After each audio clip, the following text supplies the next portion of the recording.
Noches a todos, ¿no? Gracias a ustedes por invitarme. Siempre es un honor y un gusto estar acá, compartir con amigos, compañeros, profesores. Es muy chévere este espacio y me alegra mucho que se haya mantenido en el tiempo, en todo el tiempo que llega. Así que los felicito mucho por esta iniciativa. Entonces, pues nada, vamos a hablar de la Guía Europea de Fibrilación Auricular de 2024.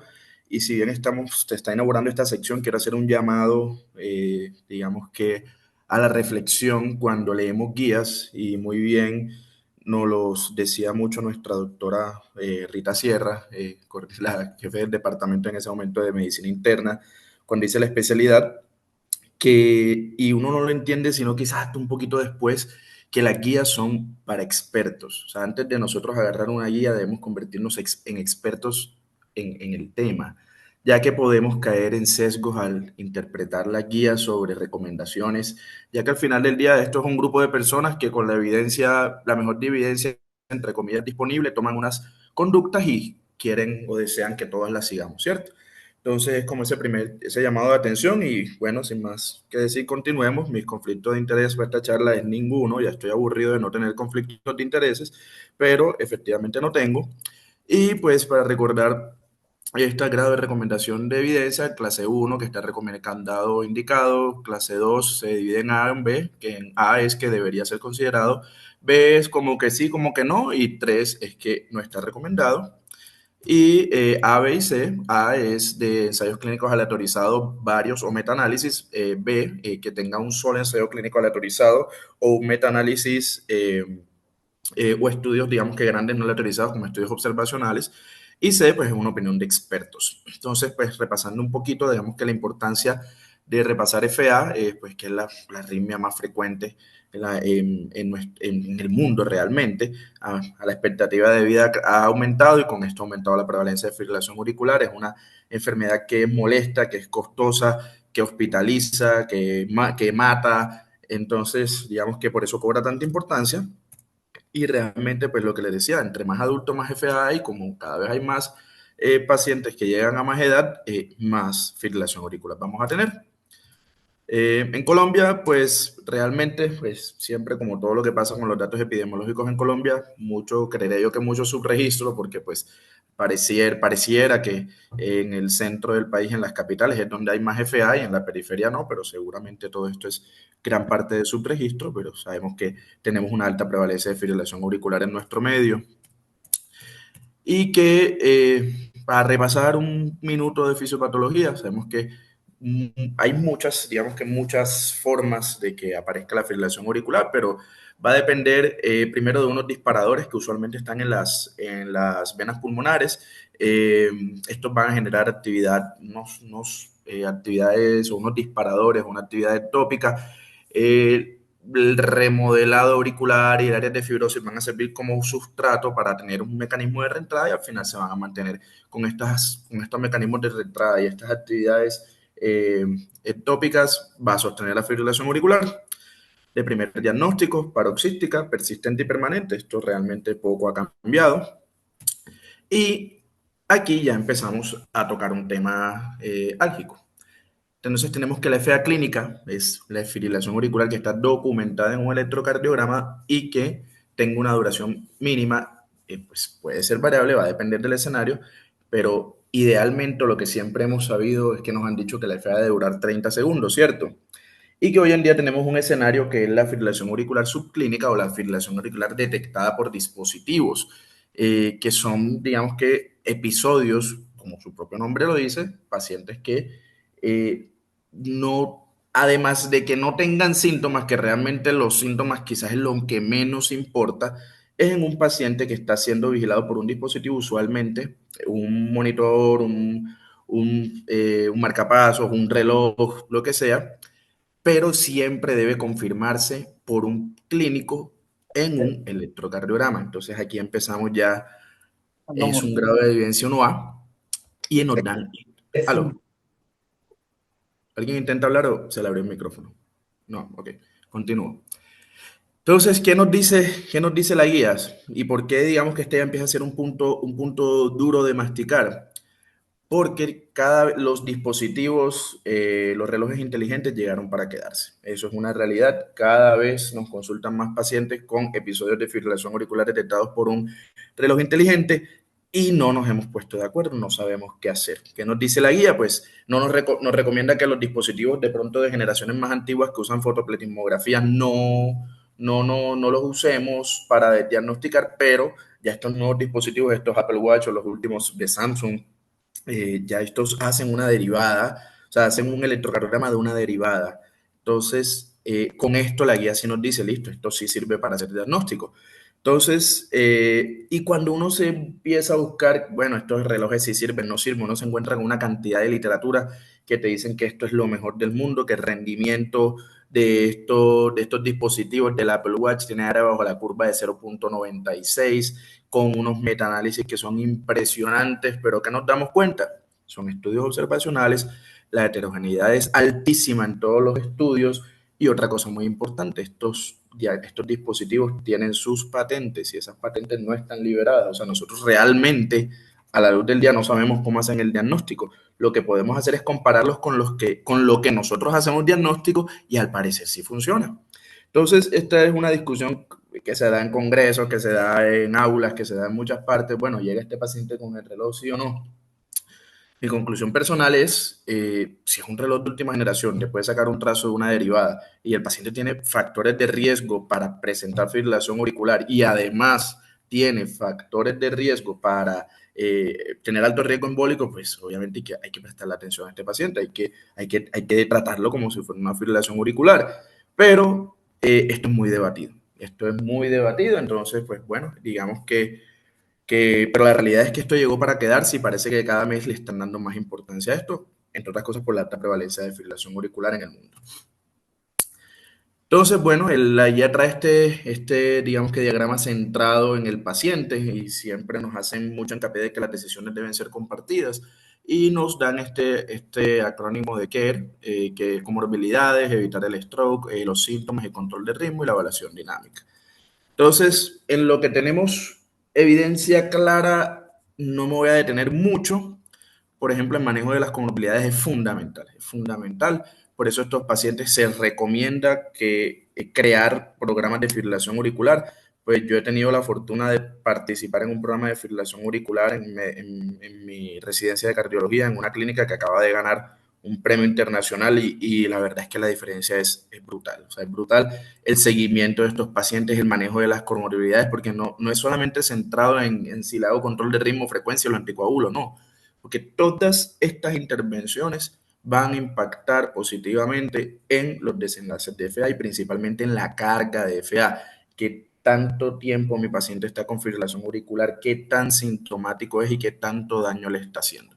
Entonces, aquí está, no me voy a centrar mucho en esto, pero sí voy a hablar un poquito de la apnea del sueño, porque que históricamente tenemos metido que la apnea del sueño es un factor de riesgo demasiado grande para todo y que tenemos que tratar la apnea del sueño y nos hemos convertido en apnea del sueño centrista, de que a todo la culpa es la apnea del sueño y que todo se soluciona poniéndole un CPAP.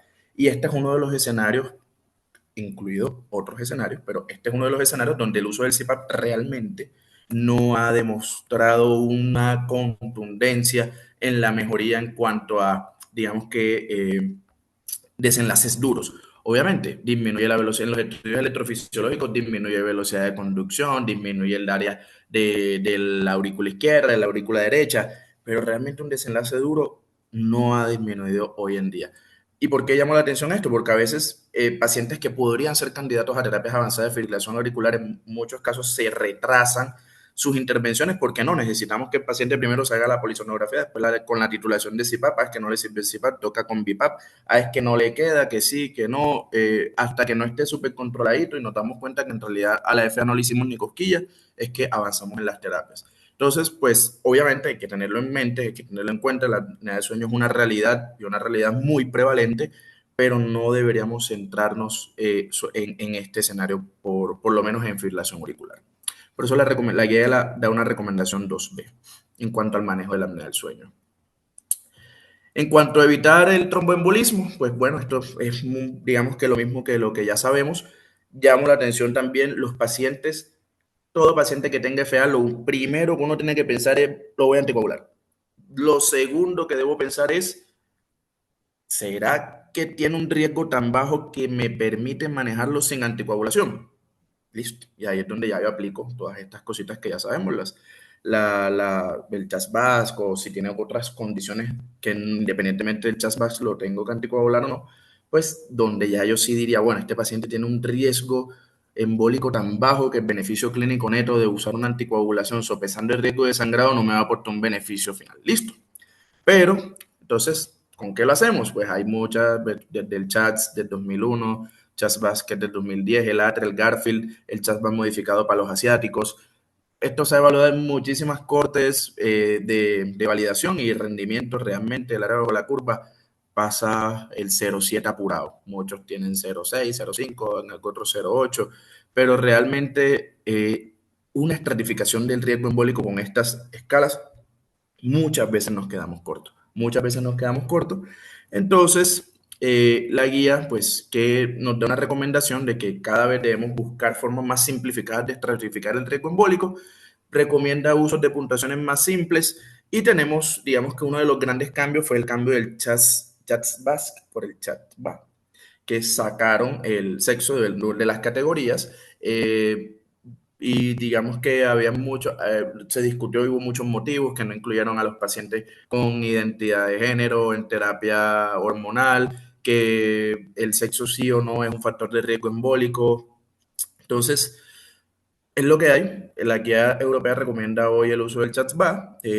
Pues el que use el CHATS-VASc todavía, pues realmente no creo que esté cometiendo un pecado, pero esto es lo que, digamos que es la recomendación más reciente de los expertos.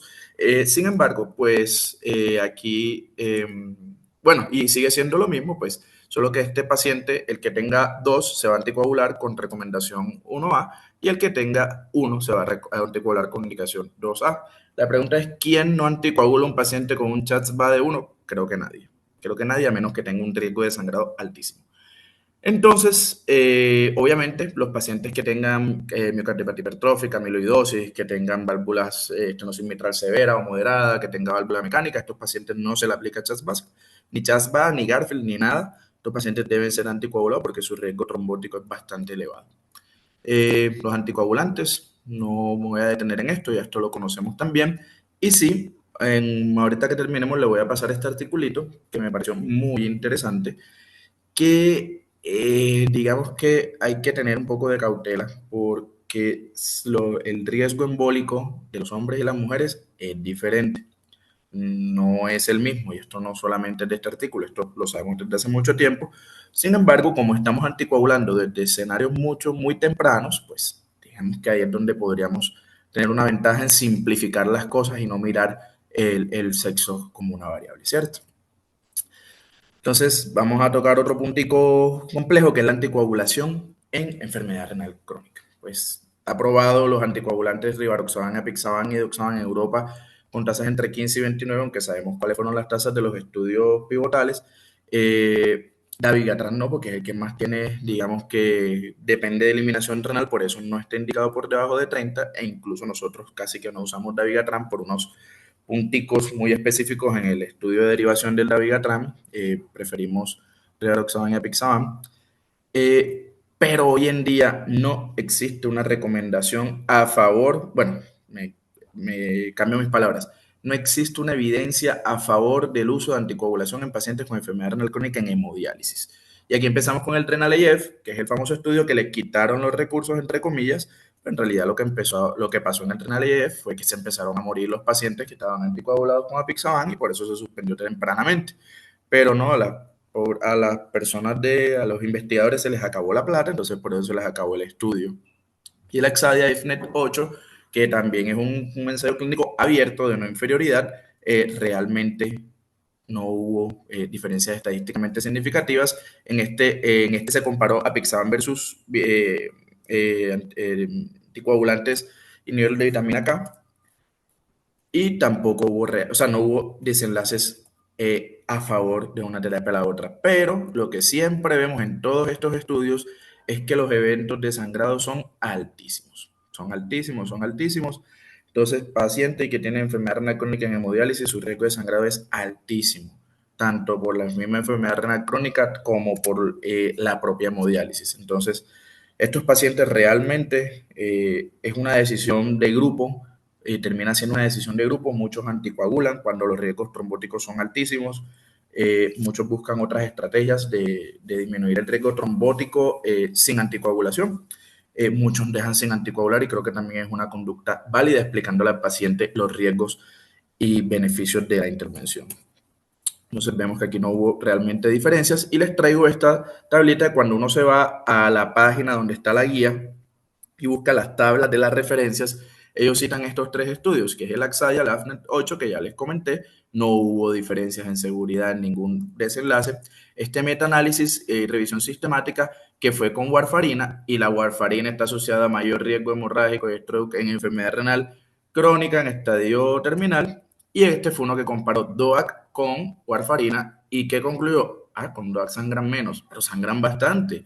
Entonces, el beneficio clínico neto, ¿dónde queda? ¿Dónde está ese análisis que me diga, bueno, previene tantos eventos trombóticos a costa de tantos sangrados? Si realmente hay una diferencia comparado contra no hacer nada, contra placebo, pues realmente no lo vamos a saber y hoy en día no existe realmente una evidencia a favor de anticoagular a estos pacientes.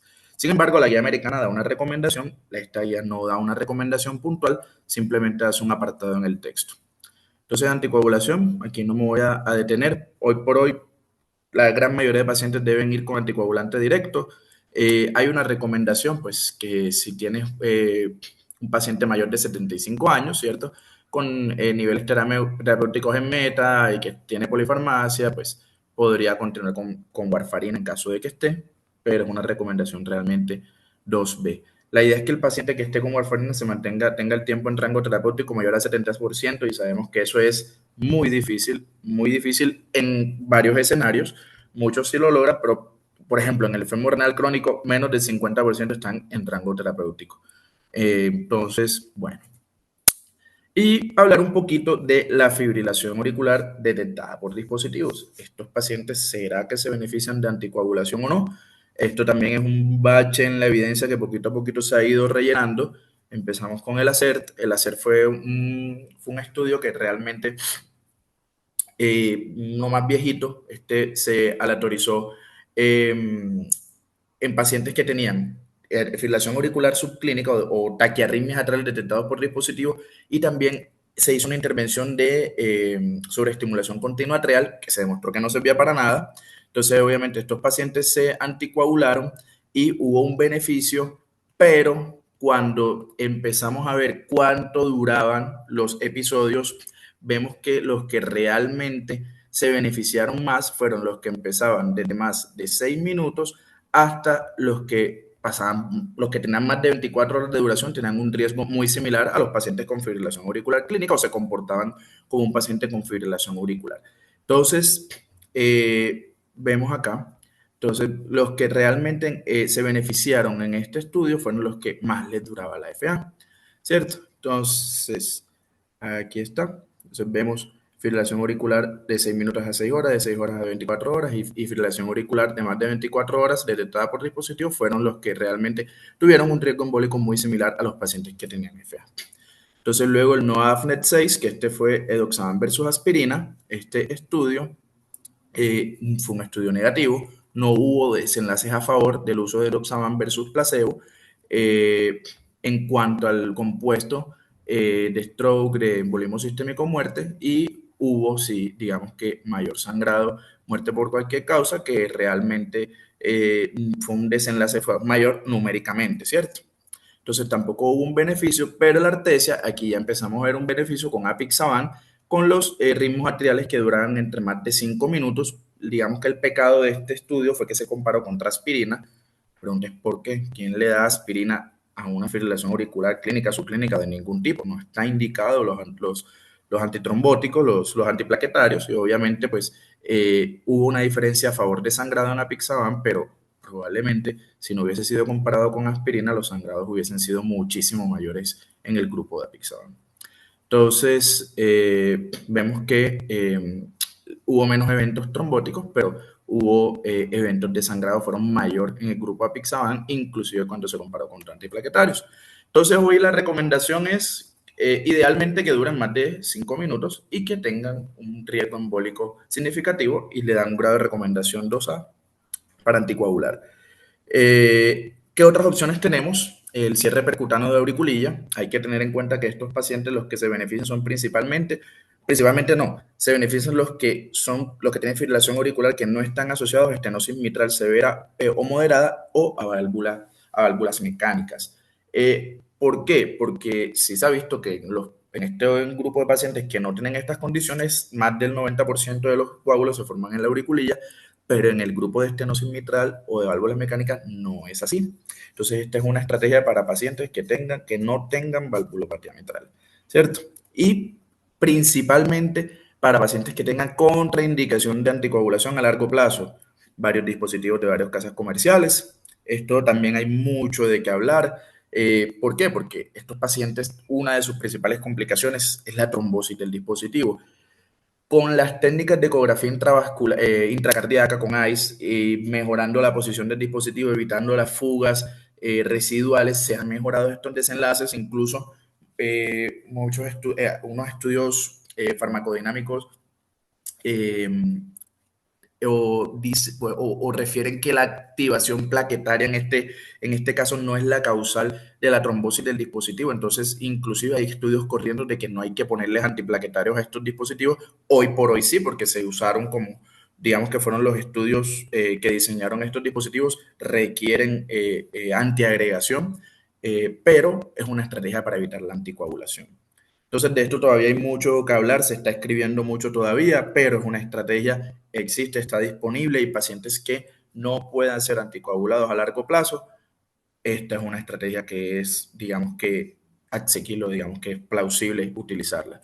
Cuando se hizo este metaanálisis del Protec, el Prevail, el Praga 17, pues en comparación a los anticoagulantes orales, hubo un beneficio a favor del uso del dispositivo.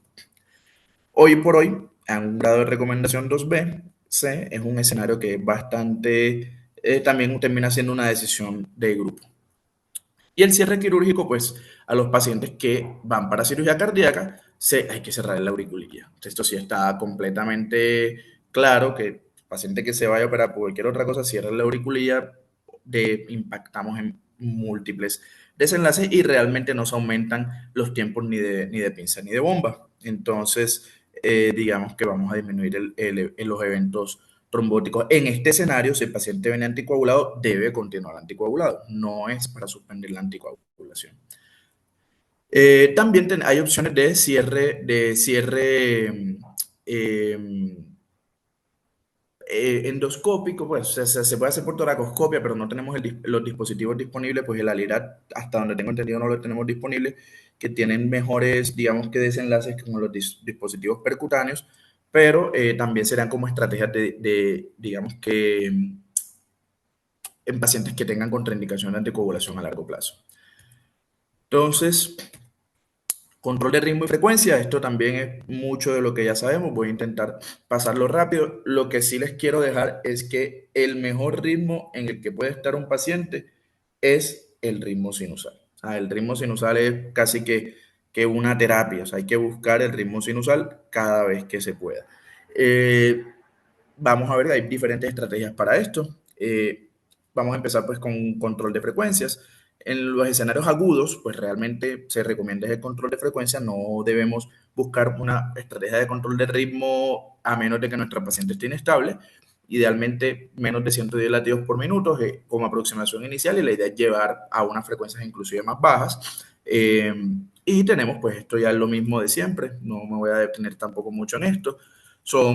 Tenemos el metoprolol, los beta-bloqueadores, los calcioantagonistas que están proscritos con fracción de eyección menor a 40%, la digoxina y la miodarona. Teniendo en cuenta que la miodarona tiene un riesgo de cardiovertir al paciente y sabemos que esto puede ser deleterio en varios escenarios, pacientes que no hayamos descartado que tenga trombos en la aurícula izquierda, o pacientes con disfunción sinusal que pues pueden salir a ritmos muy lentos y requerir estimulación transitoria permanente. Entonces, tenemos la opción de hacer una ablación del nodo AB y implantar un marcapasos, ¿cierto? Entonces, esta es, digamos que son pacientes que persisten sintomáticos, persisten con respuestas ventriculares altas, son pacientes que no son candidatos a otras estrategias de control de ritmo. ¿Por qué? Porque literalmente aquí estamos haciendo una amputación. Es como si yo te estuviera quitando una pierna para ponerte una pata de palo. Pues no tanto así, pero más o menos. Y es una estrategia que no debemos pensar como de primera línea, sino dejarlo como, digamos que, una reserva, ¿cierto? Como una, entre comillas, una última estrategia, que no tan última, pero sino ponerla de primero, ¿cierto? ¿Y en qué nos basamos? Pues la PAF y hay otros estudios, son estudios realmente pequeños, fueron unos estudios que se mostraron muy buenos, tuvieron unos desenlaces significativos muy altos, pero realmente son estudios que por la muestra son faltos de eventos de seguridad realmente. En cuanto a hospitalización, les fue muy bien. Y también cuando se evaluó mortalidad, también les fue bastante bien a estos pacientes. Y también se evaluó en la PAF, cuando se evaluaron los desenlaces de mortalidad por cualquier causa, también estuvo a favor del implante de hacer ablación y estimulación.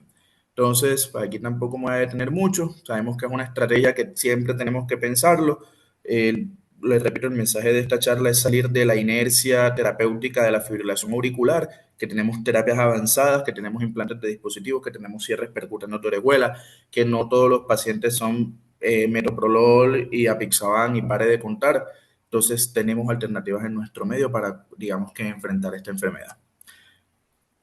Y en cuanto a control de ritmo, pues tenemos los famosos antiarrítmicos que de entrada, pues, bueno, primero la cardioversión eléctrica, si este es un apartado que también me parece muy importante recalcarlo, siempre a los pacientes hay que descartarles que tengan trombos en la aurícula izquierda.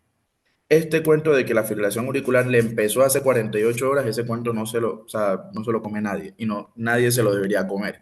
Ya hay estudios que han demostrado que pacientes que dicen que tienen fibrilaciones auriculares de menos de 48 horas, un gran porcentaje tiene trombos en la aurícula izquierda. Entonces, siempre que se vaya a hacer una cardioversión eléctrica, un transesofágico para descartar trombos o que el paciente tenga más de 3 semanas antes de hacer la cardioversión y siempre anticoagular por lo menos 4 semanas después, independientemente del riesgo embólico e independientemente del retorno a sinusal. ¿Por qué?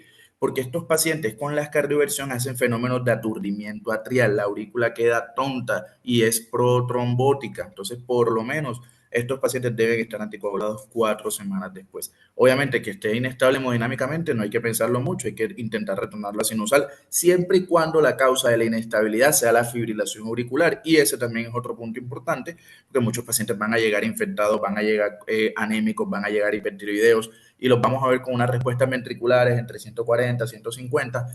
Ojo, no siempre es la causa de la inestabilidad y más bien es mucho más frecuente tener otra causa de inestabilidad. Entonces, bueno, en cuanto a medicamentos, la tasa de conversión a ritmo sinusal realmente no es muy buena solamente con medicamentos.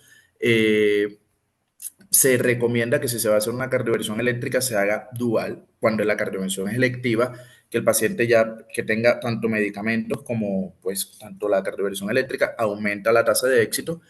Flecainida no tenemos en nuestro medio, propafenona tenemos presentación oral, que usamos la estrategia pill in the pocket, pero la estrategia pill in the pocket, que sé que la han escuchado mucho, que es una dosis oral de propafenona, primero en corazón estructuralmente sano. La propafenona tiene un riesgo. ¿Y el riesgo cuál es? Como es un bloqueante de los canales de sodio, él va a disminuir la frecuencia de las aurículas o la frecuencia en la que potencialmente puedan entrar las aurículas si entran en alguna arritmia. Y en corazón estructuralmente enfermo, si estos pacientes hacen flóter auricular, pueden terminar haciendo lo que se llama un flóter 1C, o sea, por antiarrítmico, que el nodo AB, normalmente un flóter va a 300 latidos por minuto, ¿cierto? El nodo AB no es capaz de conducir a 300. Pero si le bajamos esa frecuencia, por eso el flóter queda muchas veces 2.1 a 150. Si le bajamos esa frecuencia de las aurículas a 260, 240, 270, puede llegar a conducir 1.1. Por eso siempre es importante también darle propafenona con beta bloqueador y tener mucho cuidado en los pacientes que están proscritos en cardiopatía estructural.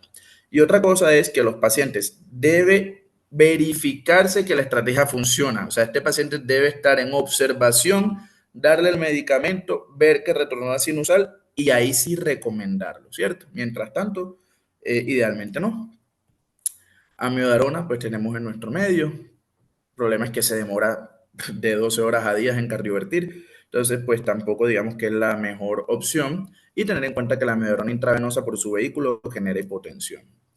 Vamos avanzando un poquito más por acá, pues obviamente la flecainide, propafenón y B de primera elección, pero pues no tenemos disponible. El Bernacalant hasta en algún momento sé que estuvo disponible, no sé ahora mismo de su disponibilidad, es costoso y realmente pues la tasa de retorno a sinusal es muy buena, es rápida, pero pues a diferencia pues cuando hablamos de costo-efectividad o digamos que pues, por costos, podríamos usar las otras estrategias que también pueden llegar a ser efectivas.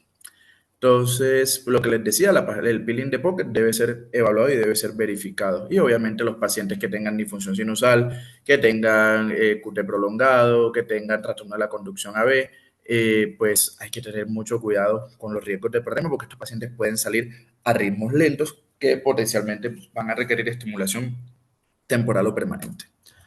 ¿Qué más por acá? La amiodarona en pacientes con fracción de eyección reducida, pues es el medicamento de elección, con cardiopatía estructural.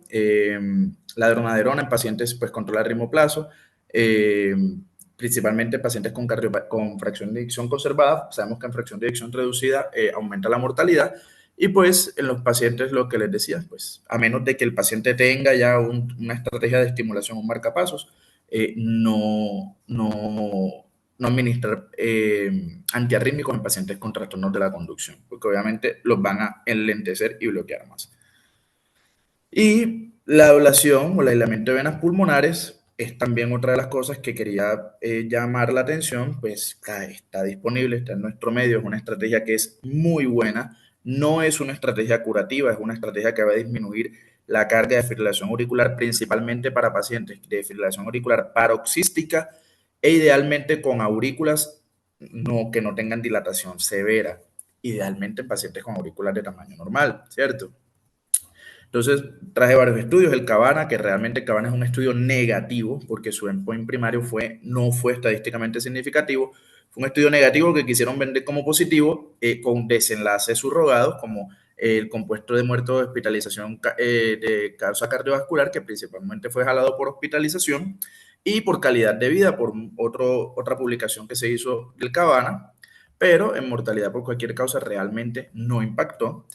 Eh, y el stop AF, que este fue con crioablación, en el stop AF sí hubo unos desenlaces, fue un estudio positivo donde sí impactó su endpoint primario, donde fue realmente el tiempo de tratamiento exitoso.